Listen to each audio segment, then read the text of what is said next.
My brother smirked across the dinner table, raising his champagne glass. To Rebecca, he sneered, for settling for a life of mud, manure, and manual labor. I guess someone had to marry a lowly farmer. My parents burst out laughing, nodding along. My brother's wife, a self-proclaimed finance genius, smiled with cold satisfaction, adjusting her expensive diamond bracelet. They all looked at me and my husband, Liam, with absolute pity, expecting us to shrink back or start an argument. But we stayed completely silent. We didn't utter a single word to defend ourselves. They thought they had won, completely unaware that their entire glittering empire was built on a massive, crumbling lie. When their aggressive investments collapsed into total bankruptcy just 2 years later, my parents practically kicked down my door, desperately demanding I sell my land to bail them out. That's when my quiet husband finally spoke up, and the room went dead silent. My brother smirked across the dinner table, raising his crystal champagne glass with an air of insufferable superiority. To Rebecca, he sneered, his voice dripping with condescension, for settling for a life of mud, manure, and manual labor. I guess someone had to marry a lowly farmer. My parents immediately burst out laughing, nodding along in eager agreement. My name is Rebecca. I'm 27 years old, and that humiliating moment was the exact baseline of how my family viewed my entire existence. My brother, Julian, had recently married Vanessa, a self-proclaimed finance genius who managed a high-profile hedge fund in the city. To my family, Vanessa was royalty, and Julian was a marketing god. Meanwhile, I was just a freelance graphic designer who had committed the ultimate social sin of marrying Liam, a man they genuinely believed spent his days digging ditches in overalls. Vanessa smiled with cold satisfaction, adjusting her ridiculously expensive diamond bracelet so everyone at the table could admire it. "Don't be too hard on them, Julian," she purred, though her eyes were completely dead. "Some people just don't have the stomach for high-stakes wealth creation. A simple life is safer for people of their capacity." They all looked at us with absolute pity, practically begging for a reaction. But Liam and I just exchanged a quiet look. We stayed completely silent, calmly eating our dinner without uttering a single word to defend ourselves. They thought our silence was a sign of crushing defeat, totally unaware that their glittering, arrogant empire was already resting on a massive, crumbling foundation of lies. The absolute funniest part about my family's condescension was just how profoundly ignorant they actually were. Julian and Vanessa truly believed that because Liam wore work boots and spent his days outdoors, we were barely scraping by on a few sacks of potatoes. They couldn't have been more wrong. Liam didn't just run a couple of dirt patches. He was the CEO of a rapidly expanding tech-integrated organic agricultural enterprise that spanned hundreds of acres of prime, high-yield land. He utilized advanced drone mapping, automated irrigation systems, and held exclusive supply contracts with the region's largest upscale supermarket chains. While my brother and his finance genius wife lived a life entirely built on massive credit cards, luxury car leases, and heavily borrowed luxury just to maintain an artificial image of success on social media, Liam and I operated under a completely different philosophy. We lived deeply beneath our means in a modest, beautifully renovated farmhouse, quietly funneling our massive monthly profits directly back into purchasing highly valuable commercial real estate and prime agricultural acreage. Every single time Julian sent a patronizing text message bragging about his new watch or Vanessa's latest corporate bonus, Liam and I would just smile, close our laptops, and look at our debt-free financial statements. We were building a generational empire quietly, from the ground up, letting our bank accounts do the talking while my family kept wasting their energy shouting from the rooftops about money they didn't even own. Flash forward about 18 months after that infamous family dinner, and Vanessa's arrogance reached an absolute fever pitch. She had cooked up what she called a guaranteed high-yield alternative venture, which was really just a massive, incredibly high-risk speculative fund. Using her glossy corporate titles and aggressive buzzwords, she managed to completely brainwash my parents. She convinced them to liquidate their entire lifelong retirement portfolios and take out a massive second mortgage on their home equity to invest everything into her fund. Julian naturally couldn't wait to rub their newfound imaginary wealth in my face. He started a family group chat just to post screenshots of glowing, unverified market projections. One evening, he sent me a long, incredibly condescending text message. He wrote that since the agricultural sector was so volatile and primitive, he and Vanessa would be happy to throw us a financial handout or buy us grocery gift cards whenever Liam's crops inevitably failed. I sat at our kitchen table, staring at the sheer audacity on my screen. Because I actually understood how to read a basic balance sheet, I sent a polite, careful message back, warning them about the extreme dangers of over-leveraging and market volatility. The response from the group chat was immediate and brutal. Julian and my parents completely shut me down, openly mocking me as a financially illiterate housewife who didn't understand how the real world worked. So, once again, Liam and I simply stepped back and stayed silent.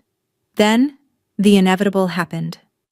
Just as Liam and I had quietly predicted, Vanessa's glamorous, high-risk house of cards came crashing down with catastrophic force. It started with a series of frantic, deleted messages in the family group chat, followed by a total, deafening silence. Within 48 hours, the truth made front-page news. Vanessa's high-yield alternative venture wasn't just a bad investment, it was an incredibly unstable, highly leveraged sham that had triggered a massive federal investigation. The market took a sharp downturn, and their entire glittering portfolio completely vanished overnight.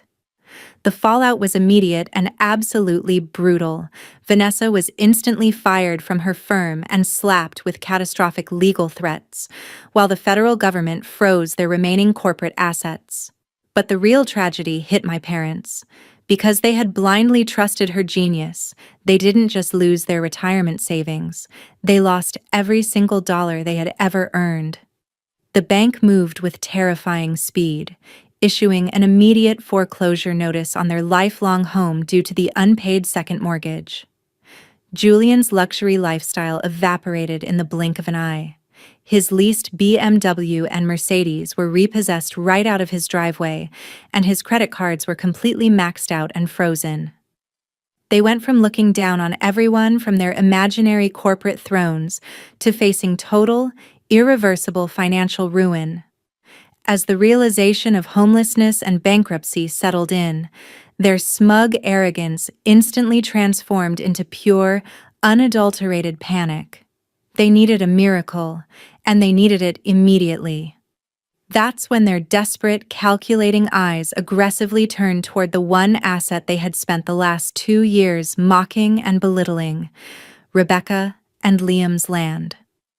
On a rainy Tuesday afternoon, the front door of our farmhouse didn't just rattle, it was practically kicked down.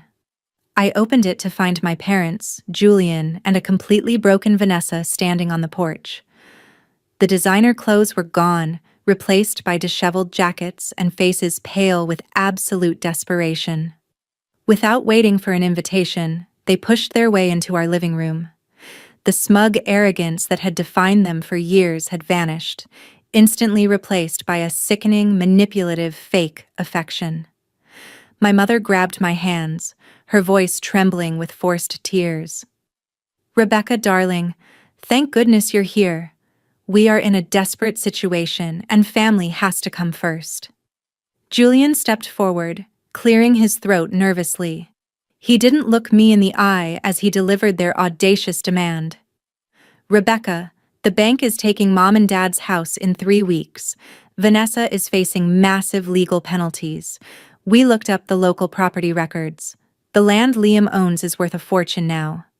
We need you to put the entire farm up for sale immediately to clear our debts and bail us out." I stared at them, completely stunned by their sheer lack of accountability. You want us to destroy our entire livelihood to fix Vanessa's fraudulent mistakes? I asked, my voice deadly calm. My father snapped, his old entitlement flaring up. Don't be selfish, Rebecca. You just live on a simple farm. You're young. You can easily start over in a smaller dirt patch. We gave you everything, and now you owe it to this family to save us. The sheer audacity of their words cut deep, but I stood my ground, refusing to let their toxic guilt trip break me. Julian's face twisted in anger, and he took an aggressive step toward me, raising his voice. You've always been envious of our success, Rebecca. If you don't sell this land, you are dead to this family. Do you hear me? Before I could even open my mouth to respond, the heavy wooden door of Liam's office swung open. My husband stepped into the living room, holding a thick, leather-bound financial portfolio. The room went completely quiet as he walked over and stood right beside me. For the past 2 years, Liam had silently endured their insults, their laughter, and their condescension. But now, the quiet farmer was done being quiet. He calmly opened the folder and slid a set of official legal documents across the coffee table toward my brother.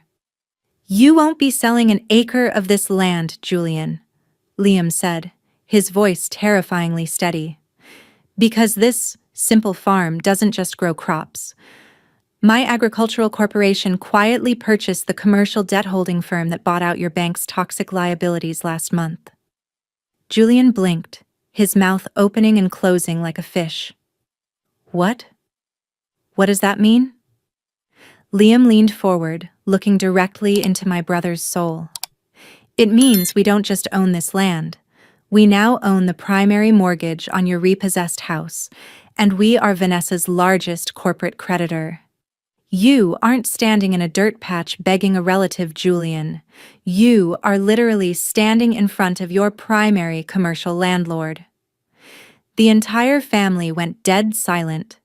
The sheer shock on their faces was worth every single second of the last 2 years of silence. Vanessa looked like she was going to faint, while Julian slumped back into the couch, completely crushed by the realization that the man he had mocked as a lowly farmer held his entire future in his hands. Liam and I firmly refused to sell a single acre of our land to fund Vanessa's fraudulent mistakes. However, because I couldn't bear to see my parents completely homeless, we allowed them to stay in a modest, small rental property we owned in town, under very strict boundaries, and with the clear understanding that the arrogance was officially over. Julian and Vanessa were forced to file for total bankruptcy, move into a cramped studio apartment, and completely rebuild their lives from absolute zero, utterly humiliated. This journey taught me that true, lasting wealth is built quietly through hard work, integrity, and humility, not through loud bragging, fake luxury, and looking down on others. Now, I want to hear from all of you who have listened to my story. Do you think I was right to refuse their audacious demand to sell my land? Or should I have bailed them out because they're family? Comment your thoughts below, and let me know which city you are watching from so I can see how far my story has reached. Meanwhile, I'm leaving 2 other incredible stories on the screen right now that I know you will absolutely love. Thank you so much for watching until the very end, and I'll see you in the next video.